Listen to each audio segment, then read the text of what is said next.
So you should talk to each other, both to get ideas and also to find out the information that you need. You can do it in English or Portuguese. If you need contact with people from certain expert groups while you're in Australia, please let us know so we can help set up those conversations for you. You've got a little bit of time to work on this next week, but also then you've got 3 weeks after you return home to get us a draft of whatever you choose. And we will be revisiting this when somebody from ISFMI or one of our partners visits you in your home countries. Will be using these outputs to run the seminar that you're obliged to have with your colleagues at home. You'll get your certificate of completion for the Australia Awards program when you've done this, and also when you've done the fellowship survey that DFAT insists that you do. And we will be providing what you produce to DFAT and also for use on ISFMI website, depending on if it's appropriate given what you prepared.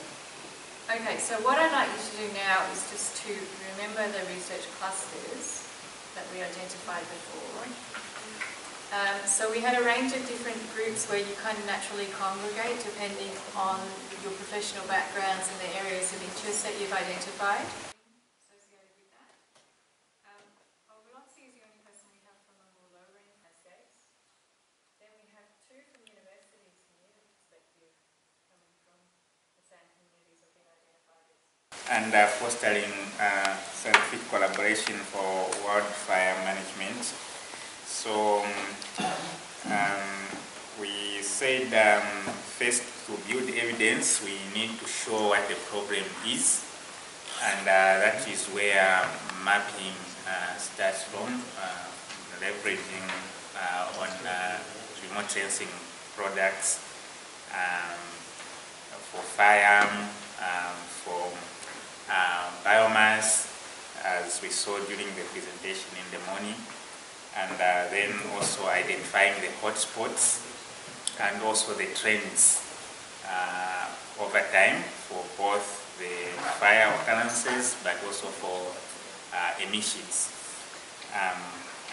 And then, so that is the evidence part, and then the collaboration part, how to foster scientific collaboration. So here we first identified the stakeholders that are involved in this whole process. So we have policymakers, we have also the NGOs, we have the carbon offset partners, people, we have the scientists, and of course the most important stakeholders, the community. And we noted that oftentimes there is also lack of trust among these different stakeholders. And so this is why it is important to bring them together.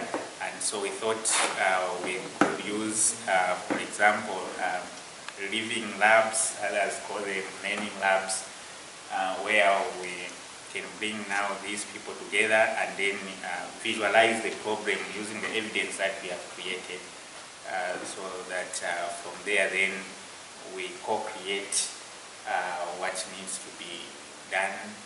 So the communities themselves will say, okay, for us what works is this, what can work to address that is this and this.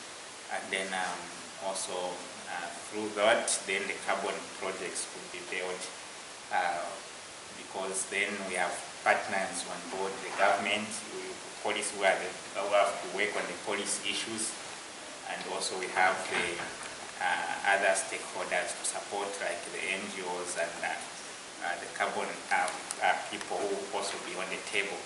And also within the same aspect of fostering collaboration, we also thought of symposiums or conferences like the one you had here last week. That is also another important vehicle in which we can foster this collaboration. And here we can even bring the communities themselves also as presenters in those conferences. Even in local language they can speak and be able to present. And then finally, what else did we? We see it in three perspectives. Building evidence through to understand the problem of fires. Another other perspective is to collaborate with the other through conferences, meetings, discussions. And the third perspective is the action. So those evidence must take to actions. The action is the fire management. It's a case study approach, and if it's a case study, which areas, probably Zambia, Mozambique, appropriate cases, and so on. Okay, so we can continue thinking that through the next few days, but I think that's a really great range of issues. In terms of the evidence base and calculating emissions of particular regions or like national or subnational. With our allies, so with Department of Forestry, to try and work through some of those misconceptions and assumptions about fire, so that we can establish a common understanding of the need to take a first step. And we need to at least try to experiment with this concept for the benefit of rangeland health. And I think to some extent we need to establish proof of concept. So that we can going on to the next steps of, okay, how do we then access carbon market value, what other add-on values can we bring in, maybe through biodiversity credits, so not relying only on fire. Can government supplement with resourcing? Can donor supplement? Make a plan of action or something like that. Identify all the different steps that you as an organisation or community feel that you need to take to build the engagement and buy-in, etc. over time. Is that one way? Certain resources, like for example, technical resources, GIS, that kind of thing. These things always take a lot of effort, and we're always under-resourced with religion, so trying to find ways that we can share cool resources and cool expertise that makes a lot of sense. But yeah, that would be a good starting point. And also, Central and the southern, they have savanna and woodlands. So the rainfall, like it is said, generally in the country is very low. So which means, to me, it was saying, the fire management will be mainly focusing on dry firefighting, like no use of water as in other places where we use water to extinguish fires.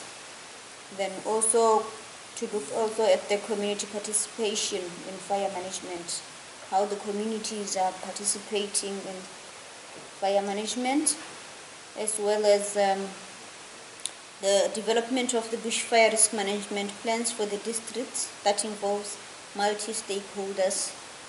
That the southern, part of Central, they have the bushfire risk management plans that I said it's multi-stakeholder involved in there. So maybe to review it to see if it's still working as it was designed. Also, the country, I can say it's generally it's operating in laws that prohibit the communities from burning. So mainly, or in most cases, fighting fire with fire is not so common in this low rainfall lands. The causes of fire, mainly they are anthropogenic, as a lot of people have already highlighted in their presentations, which is also the case with our country. to make it possible for people to do active early dry season management. So there's a lot to consider and narrow down on there. So you might like to take an extra half a week to keep thinking about it when you've spoken to some of these other actors in Australia, to see where you'd like to focus your research question more precisely. We are starting work making our research. We talk about transforming population-based models of the management and building wasted forest fire management approach. We think here we're here for 3 countries, and we think to join off our law and look for points of convergence to see what will allow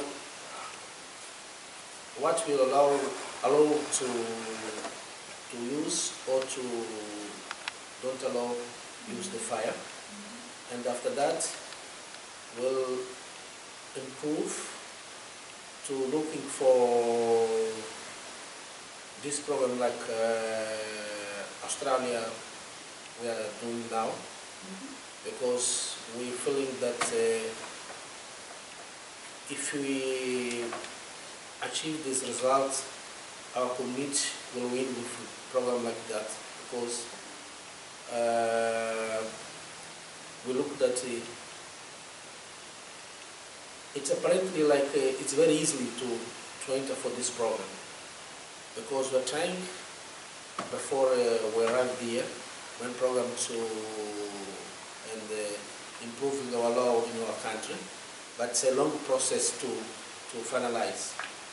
So here we look for this point convergence, and the other point is don't allow.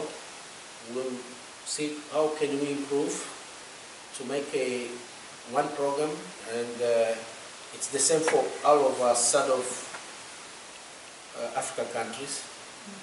If possible, we'll see in front what will happen. So this is our proposal about this program.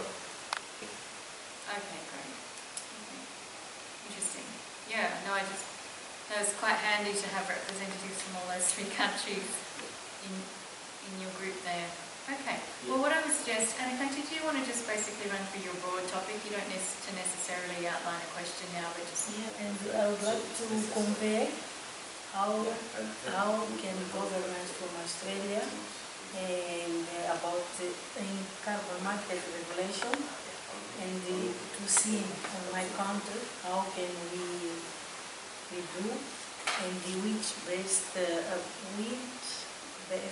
practice they have here, and how can we join together Mozambique and Australia. And I was talking with Sam, and he sent to me 2 options. One of this is about redness, the model redness, and another is about, I think, Sophia. They started something like that, yeah. But now I'm looking which the option is good for this topic, but on my side, I think to bring some specifically like a concept note or whatever. But yeah, I'm thinking. What would Mozambique learn from Australia, or what would not be applicable from Australia? What wouldn't work in Mozambique that Australia's doing? Also, could there be any further forms of cooperation between Australia and Mozambique? Yeah. And also things like, what does Article 6 mean for Mozambique? Article 6, yeah. Yeah, so that's a bit to think through over the coming days.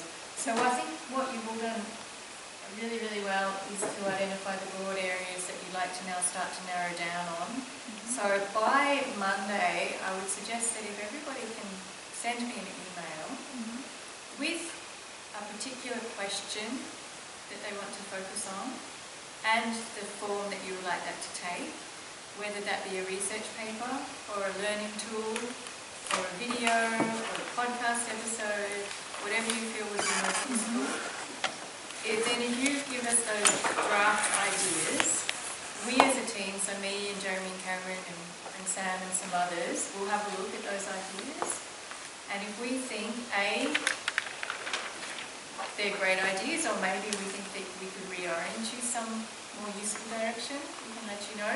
But we can also identify who we think that we should help you to speak with before you go, so you can do a good job on those papers and other products.